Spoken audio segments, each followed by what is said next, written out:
दोस्तों, कभी आपको ऐसा हुआ है कि आप किसी मॉल में घूम रहे हो, किसी शादी में जा रहे हो, या वर्स्ट स्टिल कभी आप हाईवे पे कार में घूम रहे हो और अचानक से पेट में से कॉल आ रही है कि भैया एक टॉयलेट ढूंढो।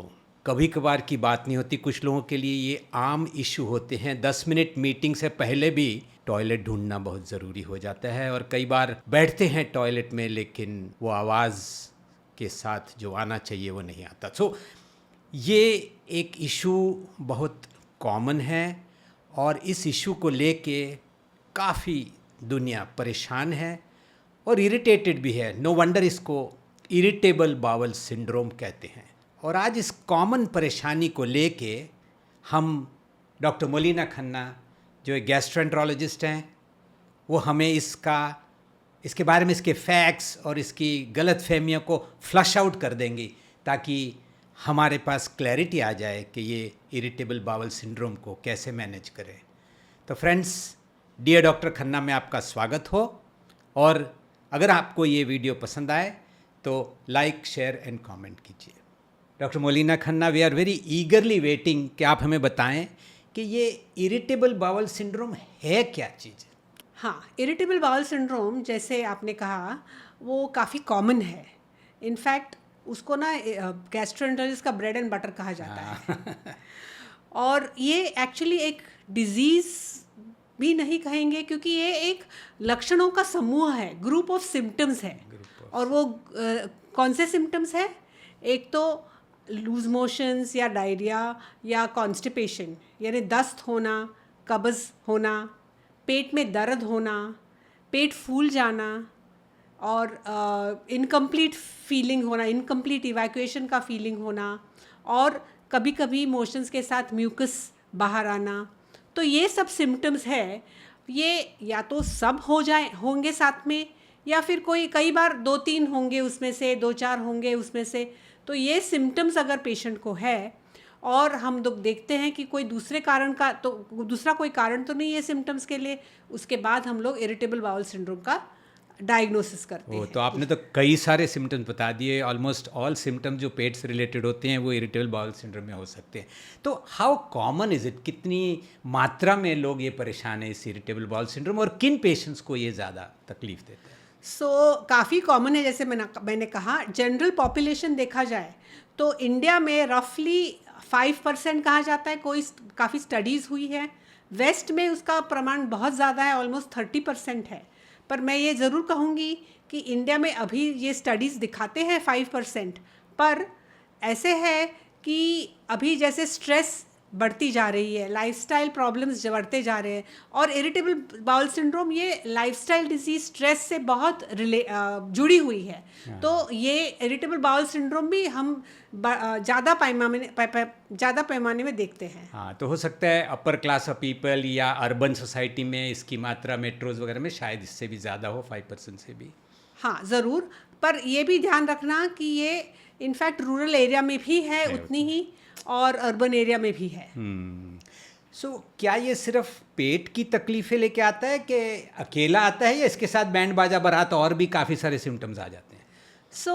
इरिटेबल बाउल सिंड्रोम ये एक फंक्शनल गैस्ट्रोइंटेस्टिनल डिजीज़ कहा जाता है। फंक्शनल इसलिए बोलते हैं कि जो गैस्ट्रो इंटेस्टाइन है, आंत है अपनी, वो एनाटॉमिकली नॉर्मल है लेकिन उसका फंक्शन एबनॉर्मल होता है। तो अगर इसका फंक्शन एबनॉर्मल है, एनाटॉमिकली नॉर्मल है, इसलिए उसको फंक्शनल जीआई डिजीज़ बोला जाता है। तो ऐसे दूसरे भी फंक्शनल जीआई डिजीज़ है, वो कई बार इरिटेबल बाउल सिंड्रोम से ओवरलैप करते हैं। जैसे फंक्शनल डिस्पेप्सिया है, यानी कि एसिडिटी के सिम्टम्स, ज़्यादा डकार आना या पेट भारी होना या जलन होना। फिर एसिड रिफ्लक्स डिजीज़, ये भी कई बार साथ में होता है। दूसरा सिम्टम है फाइब्रोमाइल्जिया डिजीज़ है, ये भी एक नसों की डिजीज़ है। तो ऐसे पेशेंट्स में फाइब्रोमाइल्जिया और क्रॉनिक फटीग सिंड्रोम ऐसे सिम्टम्स भी ज़्यादा दिखाई देते हैं। दूसरा, पेशेंट्स में एंग्जाइटी, डिप्रेशन के भी सिम्टम्स बहुत होते हैं। तो एंग्जाइटी और डिप्रेशन के लोगों में इरिटेबल बाउल सिंड्रोम कई बार ज़्यादा पैमाने में दिखाई देता है।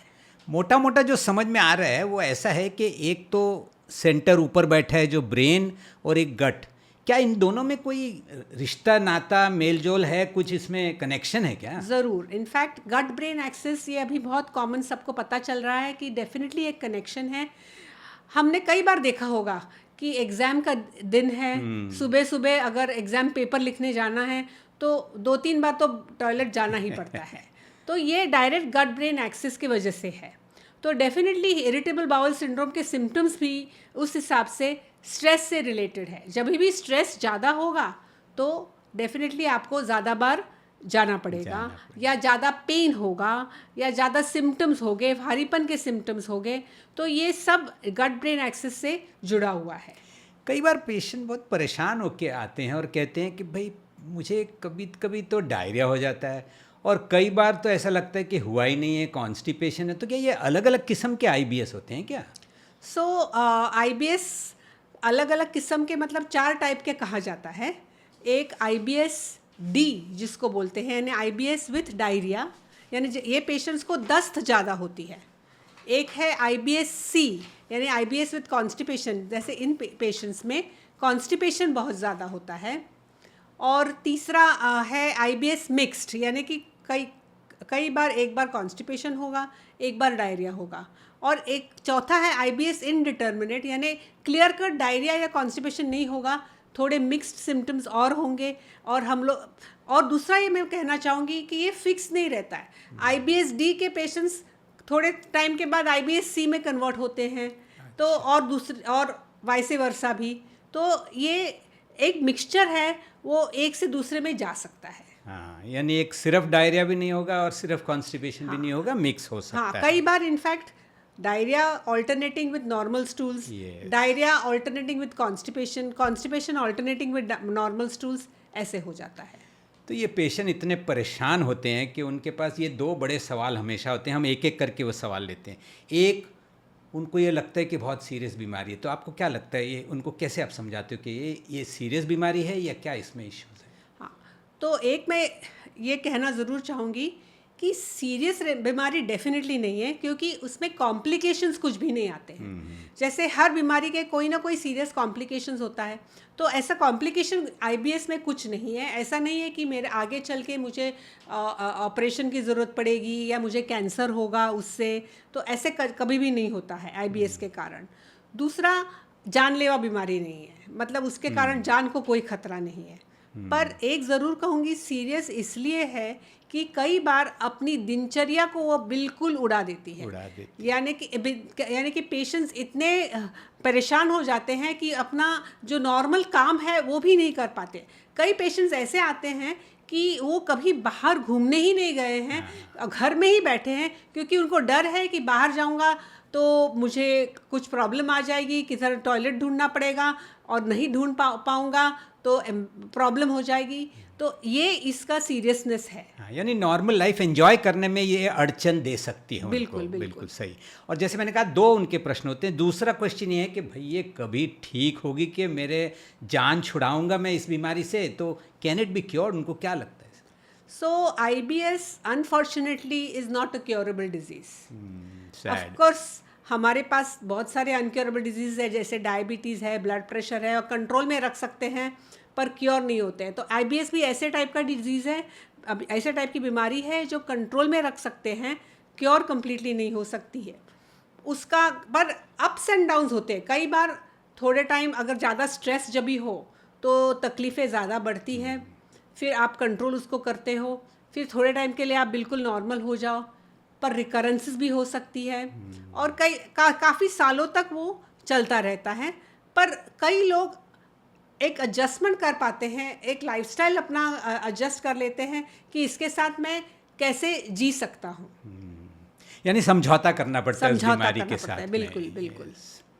तो जैसे आपने बताया कि डायरिया है, कॉन्स्टिपेशन है, वो तो बहुत सिंपलिस्टिक वे में आपने बताया, पर इनके सिम्टम्स कई प्रकार के होते हैं और कई पेशेंट बहुत डिटेल में आके अपने सिम्टम्स जताते हैं हर एक चीज़ के बारे में। तो क्या आप थोड़ा खुलासा कर सकते हो कि ये जो आईबीएस के सिम्टम्स किस प्रकार के होते हैं, क्या क्या तकलीफ है? हाँ, तो अभी पहले हम सिम्टम देखते हैं दस्त की, यानी डायरिया की, बार बार लैट्रिन जाना पड़ता है। तो टिपिकली ये मॉर्निंग टाइम में होता है। कई बार पेशेंट्स बोलते हैं कि मुझे मॉर्निंग टाइम में ही 4-5 बार जाना पड़ता है, और उठते ही जाना पड़ता है, चाय के बाद जाना पड़ता है, नाश्ते के बाद जाना पड़ता है। दूसरा एक गैस्ट्रोकोलिक रिफ्लेक्स है। गैस्ट्रोकोलिक रिफ्लेक्स मतलब कुछ भी मैं खाऊं तो मुझे जाना पड़ता है। ये एक बहुत कॉमन सिम्टम है। और डायरिया के साथ में एब्डोमिनल पेन यानी पेट का दर्द हमेशा जुड़ा रहता है। जब भी डायरिया बढ़ेगा तभी पेट में दर्द आएगा, ऐंठन आएगी। कॉन्स्टिपेशन का जो सिम्टम है वो सिर्फ नंबर्स पे नहीं है। कॉन्स्टिपेशन मतलब कैसे टाइप का स्टूल है, यानी कि हार्ड पैलेट लाइक स्टूल है, इजीली पास नहीं हो पाता, स्ट्रेनिंग लगती है और कंप्लीट इवैक्यूएशन नहीं हो पाता, तो ये कॉन्स्टिपेशन के सिम्टम्स होते हैं। फिर पेन, एब्डोमिनल पेन यानी पेट का दर्द।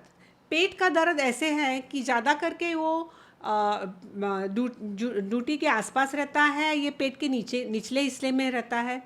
और अगेन जैसे मैंने कहा वो मोशन से जुड़े रहता है, यानी कि जब भी आपको टॉयलेट जाना है, लैट्रिन जाना है तो वो ज़्यादा हो जाएगा।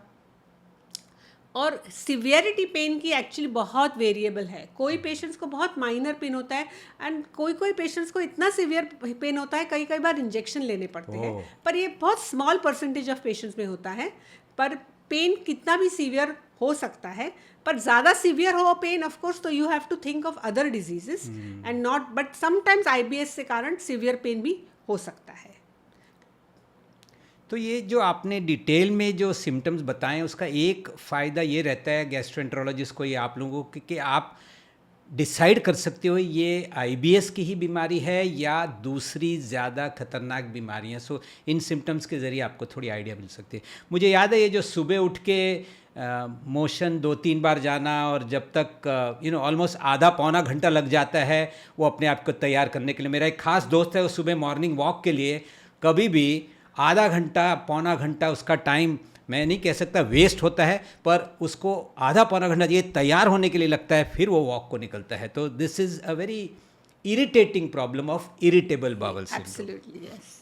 ये जो डायग्नोसिस है ना आईबीएस की, हर एक पेशेंट के मन में रहता है, उसको भयंकर फियर रहता है कि ये कोई और बीमारी है। तो हाउ डू यू डायग्नोस कि ये आईबीएस है?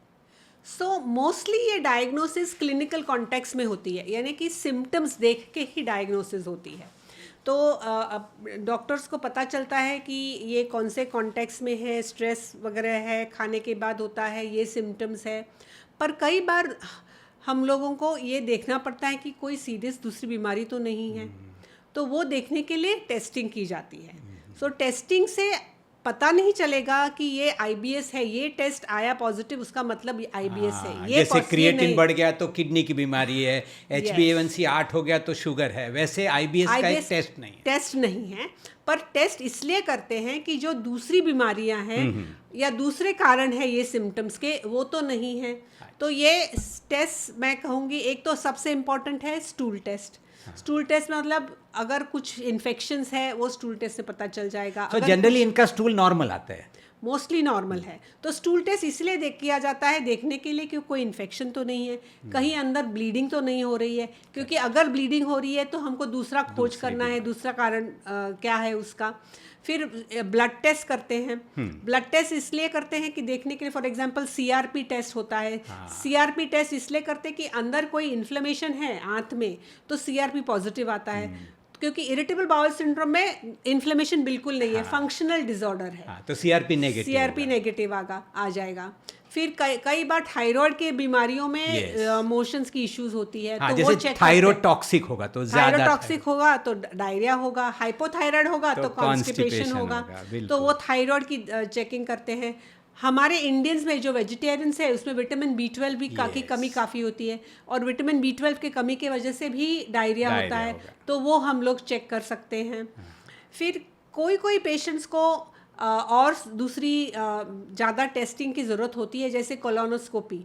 वो इसलिए करते हैं जैसे कि अगर हमको इन्फ्लेमेटरी बाउल डिजीज़ है कि नहीं है इसकी जांच करनी है। अगर स्टूल में कुछ प्रॉब्लम्स दिखाई दिए या सीआरपी ज़्यादा हाई आ गया या पेशेंट्स को सिम्टम्स इतने ज़्यादा है कि टेस्ट करना ज़रूरी है, तो कोलोनोस्कोपी भी की जाती है।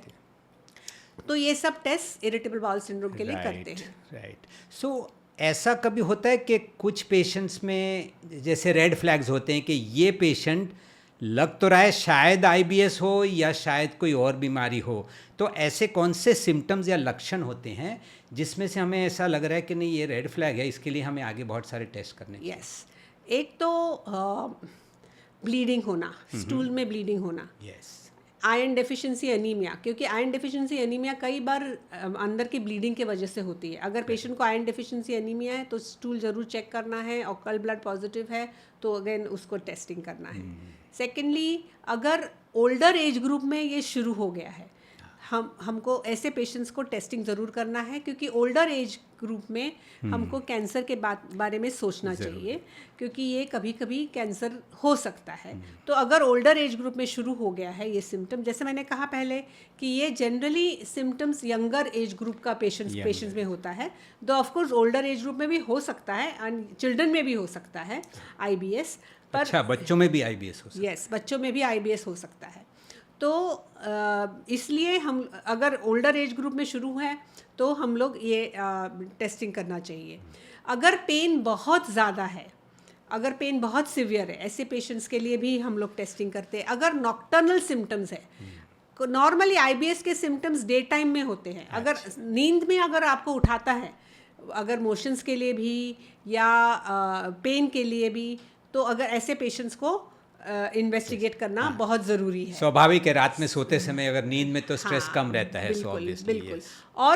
और एक कारण है फैमिली हिस्ट्री। और फैमिली हिस्ट्री अगर पेशेंट की है कि इसमें इन्फ्लेमेटरी बाउल डिजीज़ है पेशेंट्स के फैमिली में, या कैंसर की हिस्ट्री है, तो ऐसे पेशेंट्स में टेस्टिंग करना ज़रूरी है, क्योंकि बोथ आईबीडी और कैंसर ये फैमिलीज़ में हो सकते हैं। तो इसके लिए ये टेस्टिंग की तभी ज़रूरत होती है। सो डॉक्टर मोलिना, आपने बहुत डिटेल में और बहुत अच्छे से समझाया कि ये आईबीएस क्या है, अलग अलग प्रकार के आईबीएस किन लोगों में होता है, कितनी मात्रा में होता है, और इसके मेन कारण क्या हैं। लेकिन लोगों को तो इलाज चाहिए होता है। वो बोलते हैं वो सब तो ठीक है, मेरी समझ में आ गया, थोड़ा ग्रीक, थोड़ा लैटिन और थोड़ा एक्चुअली आपने समझाया, लेकिन मुझे इलाज बताओ। तो इसमें हम एक एक करके अलग अलग चीज़ों के इलाज के बारे में हम पूछेंगे। सबसे बड़ी मात्रा में लोगों को प्रॉब्लम है डाइट, तो आप उन्हें समझाइएगा कि आईबीएस के पेशेंट को डाइट किस प्रकार लेनी चाहिए। हाँ, तो डाइट ये बहुत ही इम्पॉर्टेंट है, क्योंकि आईबीएस में सिम्टम्स कई बार डाइट से रिलेटेड होते हैं। यस। तो इम्पॉर्टेंट ये है कि पहले मैं थोड़े जनरल प्रिंसिपल्स बता दूंगी डाइट के। तो जनरल प्रिंसिपल्स में ऐसे है कि एक बार लार्ज मील लेना अच्छा नहीं है, क्योंकि कई बार आपने देखा होगा लार्ज मील लेने के बाद वो रिफ्लेक्स जल्दी से आ जाता है। तो स्मॉल और फ्रीक्वेंट मील्स लेना ज़रूरी है। लिक्विड्स ज़्यादा लेना ज़रूरी है, एंड अवॉइड कार्बोनेटेड ड्रिंक्स, क्योंकि कार्बोनेटेड ड्रिंक्स से वही सिम्टम्स ऑफ ब्लोटिंग, पेट भारी होना, ये सब बहुत आ जाते हैं। कोक पेप्सी गया। हाँ बिल्कुल, कोक, पेप्सी, सोडा, ये सब अवॉइड करना है। और दूसरा डाइट में स्पेसिफिक्स भी है। तो कई पेशेंट्स को ऐसे लगता है कि कोई फूड है जो मुझे ट्रिगर करते हैं, तो ये ट्रिगर फूड्स अवॉइड करने हैं। अच्छा। और कई बार पेशेंट्स ये भी पूछते हैं कि क्या मुझे फूड एलर्जी टेस्टिंग करनी है कि नहीं। तो actually there are two things, एक तो फूड एलर्जी होती है और एक फूड इंटॉलरेंस होता है। ओके। फूड एलर्जी ये इम्यूनोलॉजिकल होती है, यानी कि आप खाओगे तो उसका इम्यून रिएक्शन थोड़ा कुछ होगा, एलर्जिक रिएक्शन थोड़ा होगा और सिम्टम्स आएंगे। पर जो इनटॉलरेंस है उसमें एलर्जिक रिएक्शन या इम्यूनोलॉजिकल रिएक्शन नहीं होता है। क्या प्रॉब्लम होती है, जो फूड अपने आंत में जाता है वो डाइजेस्ट होने के लिए कुछ प्रक्रिया होती है अंदर। तो ये प्रक्रिया कई पेशेंट्स में अलग अलग होती हैं, और ये अलग प्रक्रिया होने के कारण कोई पेशेंट्स में ज़्यादा गैस बनती है, कोई पेशेंट्स में इंटेस्टाइन ज़्यादा डिस्टेंड होता है, फूल जाता है, मूवमेंट उसकी अफेक्ट होती है, तो ये फिर सिम्टम्स देता है। तो ये फूड इंटॉलरेंस कहा जाएगा। तो फूड इंटॉलरेंस के लिए ये एलर्जी टेस्ट काम नहीं करते। तो एलर्जी टेस्ट जैसे स्किन प्रिक टेस्ट होते हैं, या आईजीजी फूड एलर्जन टेस्टिंग होती है, वो ब्लड टेस्ट होती है। तो ये टेस्ट आईबीएस में काम नहीं आते। हाँ, आजकल बहुत लोगों को ऐसा लगता है कि मैं स्किन टेस्ट करके फूड वो अवॉइड कर लूँ, सही बात है आपको। लेकिन ये तो इधर लिख के लाए हैं कि इनको ये वाले सिम्टम्स होने वाले हैं, उनमें एंजाइम्स या जो भी डाइजेशन की शक्ति की इश्यूज आते हैं। और दूसरा फिर डाइट में कई बार पेशेंट्स पूछते हैं कि मैं क्या क्या अवॉइड करूं। तो एक तो इम्पॉर्टेंट चीज़ तो मिल्क को तो कई बार सिम्टम्स देता है पेशेंट्स को, खास करके डायरिया सिम्टम्स, ब्लोटिंग सेंसेशन, ये सिम्टम्स मिल्क कई बार पेशेंट्स को देता है। तो क्या इसी तो को ये लैक्टोज इंटॉलरेंस बोलते हैं। पर ज़रूरी नहीं है कि हर आईबीएस पेशेंट को लैक्टोज इंटॉलरेंस है। तो ये आप इजीली टेस्ट कर सकते हैं। कई बार एक ग्लास दूध पी लिया, पेशेंट्स को पता चल जाता है एक ग्लास दूध पी लिया मेरे को सिम्टम्स आ गए हैं। तो अगर मैं आराम से पी सकता हूँ, कुछ सिम्टम्स नहीं आते, तो आपको मिल्क कंटिन्यू करने में कोई हर्ज नहीं है। अच्छा। दूसरा इंपॉर्टेंट क्वेश्चन पेशेंट्स पूछते हैं अबाउट ग्लूटेन लोग ग्लूटेन अवॉइड करूँ क्या? तो ग्लूटेन सेंसिटिविटी थोड़े पेशेंट्स में ज़रूर होती है, पर ये जो ग्लूटेन व्हीट में होता है, तो जो व्हीट है ये हाई फॉडमैप फूड है। वो हम लोग इसके बारे में थोड़ी आगे बात करते हैं। पर ये हाई फॉडमैप फूड है, इसलिए कई बार वो डाइजेस्ट नहीं कर पाता है। जो दूसरा ग्लूटेन सेंसिटिविटी है, जो सीलियाक डिजीज जिसको बोलते हैं, तो उसमें तो आप थोड़ा भी मात्रा में ग्लूटेन ले लो तो आपको इमीडिएटली सिम्टम्स बहुत ज़्यादा आ जाएंगे, आपका डिजीज उभर आएगा। तो ऐसे टाइप का ग्लूटेन सेंसिटिविटी नहीं है। सो जनरल जो पॉपुलेशन इन जनरल मैं कहूँगी कि हर पेशेंट को ग्लूटेन अवॉइड करने की ज़रूरत नहीं है। अगर आप ऐसे आपने ऐसे देखा है कि व्हीट खाने से मुझे बहुत ज़्यादा सिम्टम्स होते हैं, तो आप दूसरे मिलेट्स यूज़ कर सकते हो। पर ग्लूटेन सेंसिटिविटी ये इतना लिंक्ड नहीं है इरिटेबल बाउल सिंड्रोम से। सो जो आज ये पॉडकास्ट देख रहे हैं, इसका मतलब नहीं कि कल से वो आईबीएस पेशेंट व्हीट बंद कर देवे। बिल्कुल। कुछ लोग अपने हेल्दी पदार्थ खाने के लिए बहुत सारा फाइबर या मतलब सैलड और फ्रूट्स वगैरह बहुत ज़्यादा खाना चाहते हैं, तो क्या फाइबर से कुछ फ़र्क पड़ता है? हाँ, फाइबर से मोशन अच्छे से बन सकता है और अच्छे से पास आउट हो सकता है। पर फाइबर का एक थोड़ा डिसएडवांटेज भी है। फाइबर से कई बार गैस ज़्यादा बढ़ सकती है। तो कई लोगों को कोई टाइप के फाइबर खाने से ब्लोटिंग ज़्यादा होगी। तो ये इंडिविजुअल पेशेंट के ऊपर डिपेंडेंट है कि फाइबर खाने से अगर तकलीफ ब्लोटिंग की हो रही है तो थोड़ा कम खाइए। पर इन जनरल फाइबर खाना अच्छा है, सोल्यूबल फाइबर खाना अच्छा है। तो ये अपने नॉर्मल जैसे फ्रूट्स है, वेजिटेबल्स है, ये सब सलाद है, ये पेशेंट्स के लिए बहुत अच्छा होता है। और आपकी जनरल एडवाइस है कि एक साथ में ढेर सारा नहीं खाना है, स्मॉल क्वांटिटीज, मल्टीपल मील्स, वो ज़्यादा बेटर रहेगा। और दूसरा इम्पोर्टेंट डाइट के बारे में ये कहना चाहूँगी कि लो फॉडमैप डाइट खाते हैं। लो फॉडमैप, तो ये वर्ड बड़ा है लेकिन इसको आपको तो फॉडमैप एक टाइप के कार्बोहाइड्रेट्स होते हैं जो अपनी आंत डाइजेस्ट नहीं कर पाती।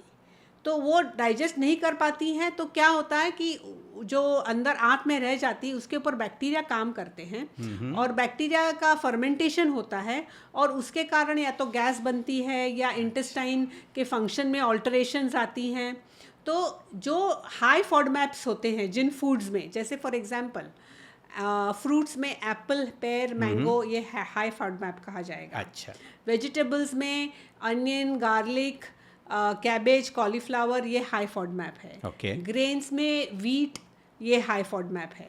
तो ऐसे in fact we can put a chart in during the course of this video to show you high FODMAP और लो फॉडमैप फूड्स कौन से हैं जो आप लोग देख सकते हो। जो आप लोग देख सकते हैं। तो ये जो हाई फॉडमैप फूड्स है वो अवॉइड करने हैं, और जो दूसरे हैं वो लो फॉडमैप फूड्स में आ जाते हैं, वो आप सेवन कर सकते हैं। तो वो वड़ा पाव खा सकते हैं कि नहीं? वड़ा पाव तो is high fat diet also will be bad for irritable bowel syndrome. So ये फरसान, मिष्ठान, जो ऑयली आइटम्स हैं, yes, वो आईबीएस में ज़्यादा सिम्टम्स देती है। सो जैसे फूड एक इम्पॉर्टेंट आइटम है, वैसे लाइफस्टाइल बाकी की जो है उसमें भी कुछ उन्हें चेंजेस लाने पड़ते हैं आईबीएस वालों को, जिससे उनके सिम्टम्स कम हो सकते हैं। यस, सबसे इम्पोर्टेंट लाइफस्टाइल में एक्चुअली स्ट्रेस है। हाँ, कोई भी चीज़ें जो आप स्ट्रेस के कारण करते हैं, जिससे ज़्यादा स्ट्रेस आती है, वो अवॉइड करना चाहिए। दूसरा लाइफस्टाइल चेंजेस में एक्सरसाइज आता है। रेगुलर एक्सरसाइज सिर्फ आपके मसल्स को ही नहीं हेल्प करता, आपके इंटेस्टिनल मसल्स को भी हेल्प करता ओह, है। अच्छा। तो इंटेस्टाइन भी अपने अच्छे नॉर्मल रीच से चलती है, आप एक्सरसाइज करते हो तो। और तीसरा चीज़ है sleep. Sleep is also very important. Sleep hygiene important है, क्योंकि अगर स्लीप हाइजीन बराबर है तो दूसरे जो आईबीएस के सिम्टम्स है, एब्डोमिनल पेन है, ये बाउल सिम्टम्स है, ये भी कम हो जाते हैं। तो स्लीप हाइजीन में क्या क्या इंपॉर्टेंट है? यस। ये तो एक तो नॉर्मल टाइम, फिक्स टाइम पे सोना है। आप एक फिक्स टाइम रखो तो ये टाइम में स्लीप आपको ज़रूर आएगी। वो बराबर एटमॉस्फेयर बना के रखो, माहौल बना के रखो स्लीप का, यानी कि लाइट्स थोड़े डिम हो जाने चाहिए, ऑल स्क्रीन्स ऑफ होने चाहिए, including TV as well as your mobile phone. Okay. ये सब सोने के 2-3 घंटे पहले ये सब करना ज़रूरी है। थर्डली, शुड नॉट अपने आसपास सोने के टाइम क्लॉक्स भी नहीं रखने चाहिए। आप उठ जाते हो, बीच में देखते हो क्लॉक्स का टाइम देखते हो, ये भी स्लीप हाइजीन के लिए ख़राब वस्तु है। तो ये सब आप मेंटेन करेंगे तो स्लीप नॉर्मलाइज करेंगे तो आईबीएस के सिम्टम्स डेफिनेटली कम हो जाएंगे। तो यानी हमें अपनी नानी और दादी को याद करना है, थोड़ा थोड़ा खाओ, अच्छे से चबाओ, टाइम पर खाओ, टाइम पर सोइए, एंग्जाइटी और स्ट्रेस मत लो, दोस्तों के साथ फिरो और उन लोगों से सोशल कनेक्ट रखो। तो ये सारी चीज़ें अपने आईबीएस के लिए एक किस्म की बहुत अच्छी ट्रीटमेंट है जो दवाई के बदले हम यूज़ कर सकते हैं। स्वाभाविक है कुछ लोगों को lifestyle, sleep, food, exercise, yoga, meditation, ये सारी चीज़ें करने के बावजूद भी सिम्टम्स रहेंगे और शायद उन्हें दवा की ज़रूरत पड़ेगी, और इसीलिए आपके पास बहुत सारे पेशेंट्स आते हैं। तो वो आप कैसे डिसाइड करते हो और क्या देते हो उनको दवाइयाँ वगैरह? यस, तो पेशेंट्स जब भी आते हैं तो लाइफस्टाइल मेजर्स समझाना ये सबसे इम्पॉर्टेंट है, ये भी ज़रूर समझाते हैं। उसके बाद सिम्टम्स अगर कंटिन्यू रहते हैं, फॉर एग्जांपल एब्डोमिनल पेन है, पेट में दर्द हो रहा है, तो जो एंटीस्पाज्मोडिक्स बोलते हैं वो देने से पेशेंट को फ़र्क पड़ सकता है। डायरिया है तो डायरिया की ट्रीटमेंट दी जाती है। कॉन्स्टिपेशन है तो कई बार फाइबर से काम आ जाता है, कई बार दूसरे कॉन्स्टिपेशन के मेडिसिन देने पड़ते हैं। पर ये ज़रूर ध्यान रखना चाहिए कि बिकॉज आईबीएस ये क्रॉनिक डिजीज़ है, तो ये कंटिन्यूसली लेना अच्छा नहीं है। अच्छा। क्योंकि कंटिन्यूसली ये मेडिसिन लेना अच्छा नहीं है, तो आप अपने लाइफस्टाइल मेजर्स कंटिन्यू रखो। थोड़े टाइम के लिए ये मेडिसिन ले लो, कंट्रोल में आ जाए, एंड देन पेशेंट्स को कई बार अपनी दवाइयाँ बंद भी कर सकते हैं। एंड बाकी ये जो स्ट्रेस फैक्टर्स हैं उसका इलाज करो आप। तो उसका इलाज करने के लिए अगर पेशेंट को सिग्निफिकेंट एंजाइटी है, डिप्रेशन है, तो इसका इलाज भी करना ज़रूरी है, या तो मेडिसिन के साथ या तो साइकोथेरेपी, साइकोलॉजिकल काउंसलिंग के साथ भी कर सकते हैं। तो काउंसलिंग भी जो स्पेसिफिक काउंसलिंग जैसे सीबीटी है, कॉग्निटिव बिहेवियरल थेरेपी है, माइंडफुलनेस विद मेडिटेशन की थेरेपी है, ऐसे सब थेरेपीज़, और गट हिप्नोथेरेपी है, तो इसमें भी ये काम आ सकती है। तो ये सब भी आपको एक्सप्लोर करना चाहिए एंड उससे अपने आईबीएस को कंट्रोल में रखना चाहिए। सो आपने जैसे शुरू में बताया कि बीमारी हो रही है गट की, लेकिन हेड ऑफिस यहाँ बैठा है और जो मेन कंप्यूटर है वो ब्रेन में बैठा है। सो इसलिए ये जो ब्रेन गट एक्सिस है ये बहुत इम्पॉर्टेंट है, और उसी की वजह से जैसे आपने अलग अलग किस्म की ट्रीटमेंट बताई है, from stress to lifestyle to counselling, वो हेल्प करती है आईबीएस पेशेंट्स की। तो मैं ये कहूँगी कि आईबीएस ये कॉमन बीमारी है, पर ख़तरनाक तो बिल्कुल नहीं है, पर हाँ इरिटेट तो ज़रूर करती रहती है। तो उसके लिए लाइफस्टाइल मेजर्स जितने आप कर सकते हो, गुड लाइफस्टाइल रख सकते हो, वो भी इम्पॉर्टेंट है, और अगर ज़रूरत पड़े तो डॉक्टर्स आपकी मदद भी कर सकते हैं। सो दोस्तों, आज हमने देखा डॉक्टर मोलिना खन्ना ने बहुत ही खूबसूरती से आईबीएस का खुलासा किया और उसके सिम्टम से लेके ट्रीटमेंट तक बहुत अच्छी तरह से कवर किया। एंड में उन्होंने यही बताया कि गट आपका टेंट्रम थ्रो करता है, कभी कभी बच्चों की तरह बिहेव करता है और उसे शांत करना पड़ता है, but love your gut, and ये जो गट फीलिंग होएगी आपकी कि ये बड़ी बीमारी नहीं है, उससे आपकी लाइफ बहुत स्मूथली जाएगी। If you like the video, please share करो एंड सब्सक्राइब कीजिए। कोई भी और ज़ोरदार क्वेश्चन हो, आप कमेंट सेक्शन में डालिए।